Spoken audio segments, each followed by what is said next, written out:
देहरादून से है, जहां पर प्रेमनगर थाना इलाके में बेटे ने गला घोंटकर मां की हत्या कर दी। सूचना पर पहुंची पुलिस ने शव को कब्जे में लेकर शव का पोस्टमार्टम के लिए भेज दिया और हत्यारे बेटे को पुलिस ने गिरफ्तार कर लिया। एक बड़ी खबर आपको बता रहे हैं, गला घोंटकर हत्या करने का मामला सामने आया है।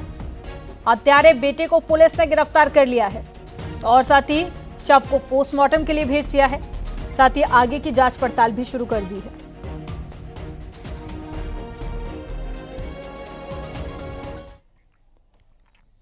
उत्तरकाशी में गंगोत्री हाईवे पर नालू पानी के पास में एक कार अचानक से अनियंत्रित होकर सड़क पर पलट गई। वाहन में चालक सहित 4 लोग सवार थे जो चोटिल हुए और गनीमत ये रही कि कार सड़क पर ही पलट गई, इसलिए वहां पर हादसा होते होते टल गया। अगर वाहन सड़क से बाहर जाता तो फिर कोई बड़ा हादसा हो सकता था। फिलहाल घायलों को उपचार के लिए स्वास्थ्य केंद्र भर्ती कराया गया।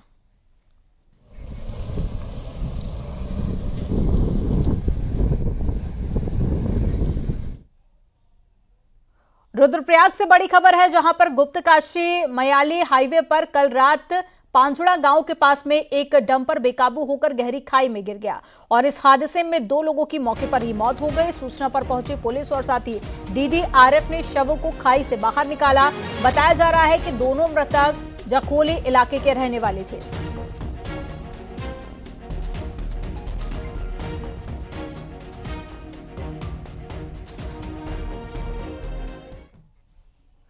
रामनगर वन प्रभाग के कोसी रेंज स्थित चुकोम गांव के गोपाल राम को बाघ ने मौत के घाट उतार दिया है। बताया जा रहा है कि गोपाल राम गांव से लगे जंगल में गया था और तभी बाघ हमला कर उसे घसीटता हुआ अपने साथ ले गया। ग्रामीणों ने वन कर्मियों के साथ मिलकर जंगल में सर्च अभियान भी चलाया, जिसमें गोपाल राम की बॉडी को रिकवर कर लिया गया है। ग्रामीणों ने वन विभाग के प्रति खासा आक्रोश जताया और ग्रामीणों ने घंटों से डीएफओ और रेंजर का घेराव किया।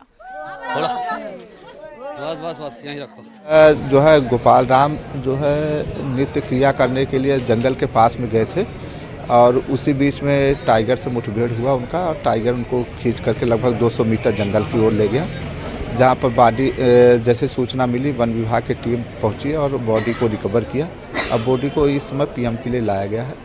अब बाकी उसके लिए जो है कि जो घटना स्थल की सफाई वगैरह की है, पिंजरे वगैरह की है, उसकी प्रक्रिया चल रही है। जल्दी इस पर कोई निर्णय हो। देहरादून में गन्ना के समर्थन मूल्य में 20 रुपए प्रति क्विंटल बढ़ोतरी होने पर किसानों ने सीएम धामी को धन्यवाद दिया। आपको बता दें कि कुछ दिन पहले हुई कैबिनेट की बैठक में धामी सरकार ने गन्ना के समर्थन मूल्य में 20 रुपए प्रति क्विंटल बढ़ोतरी की थी, जिसको लेकर देहरादून में एक कार्यक्रम का आयोजन किया गया। और ये अवसर हमको हमारे प्रधानमंत्री जी के नेतृत्व में मिला है और उनके कारण से मिला है। इतनी जल्दी आप देखिए, जो भी काम प्रधानमंत्री जी के समय में शुरू हो रहे हैं वो काम हमारे जल्दी जल्दी पूरे हो जाते हैं। आप देखिए दिल्ली में भाई साहब जहां संसद में बैठते हैं, नई संसद कुछ ही महीनों में बनकर तैयार हो गई, मतलब कुछ साल कुछ महीनों में।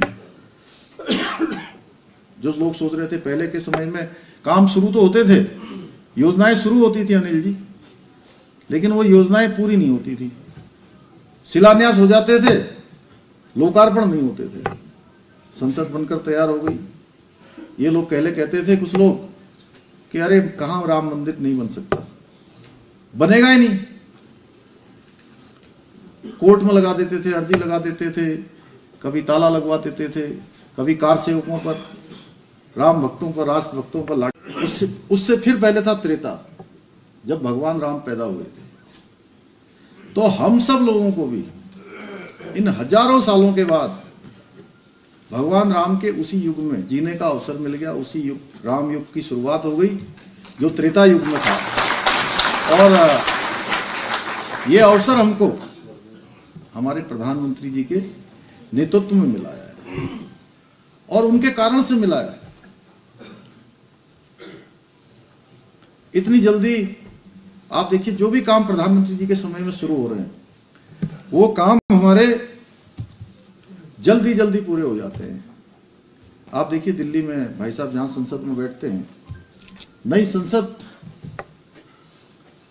कुछ ही महीनों में बनकर तैयार हो गई, मतलब कुछ साल कुछ महीनों में।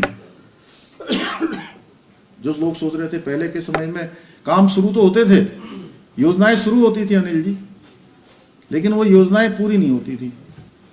शिलान्यास हो जाते थे, लोकार्पण नहीं होते थे। संसद बनकर तैयार हो गई। ये लोग पहले कहते थे कुछ लोग कि अरे कहां राम मंदिर नहीं बन सकता, बनेगा ही नहीं। कोर्ट में लगा देते थे, अर्जी लगा देते थे, कभी ताला लगवा देते थे, कभी कार सेवकों पर, राम भक्तों पर, राष्ट्र भक्तों पर लाठी। उससे फिर पहले था त्रेता, जब भगवान राम पैदा हुए थे। तो हम सब लोगों को भी इन हजारों सालों के बाद भगवान राम के उसी युग में जीने का अवसर मिल गया। उसी युग, राम युग की शुरुआत हो गई जो त्रेता युग में था। और ये अवसर हमको हमारे प्रधानमंत्री जी के नेतृत्व में मिला है और उनके कारण से मिला है। इतनी जल्दी आप देखिए, जो भी काम प्रधानमंत्री जी के समय में शुरू हो रहे हैं, वो काम हमारे जल्दी। 14 साल बाद उत्तराखंड सिविल सेवा संघ का अधिवेशन हुआ, जिसमें सीएम पुष्कर सिंह धामी ने शिरकत की। इस दौरान मुख्यमंत्री पुष्कर सिंह धामी ने सभी पीएससी अधिकारियों को संबोधित करते हुए लोगों के साथ में सौहार्दपूर्ण व्यवहार के साथ में काम करने का मंत्र दिया और कहा कि उत्तराखंड में गुड गवर्नेंस और साथ ही आम जनता का कोई परेशानी नहीं होनी चाहिए। साथ ही कहा कि प्रदेश में जल्द ही यूसीसी लागू किया जाएगा। उन्होंने कहा कि सरकार की कोशिश है कि जनता के लिए प्रदेश में अच्छा माहौल दिया जाए। चाहे सिलकारा टनल की बात हो या बहुत सारे काम जो हम लोगों ने किए हैं, जैसे अतिक्रमण हटाने का काम है सरकारी जमीनों पर, उस पर भी आप लोगों ने काम किया है। नकल का अध्यादेश यहाँ लागू हुआ है, धर्मांतरण का आदेश लागू हुआ है, विधेयक पास हुआ है, महिलाओं के लिए 30% का क्षैतिज आरक्षण यहाँ हमने सुनिश्चित किया है राज्य के अंदर। यूसीसी हम जल्द ही लागू करने वाले हैं। Investor global summit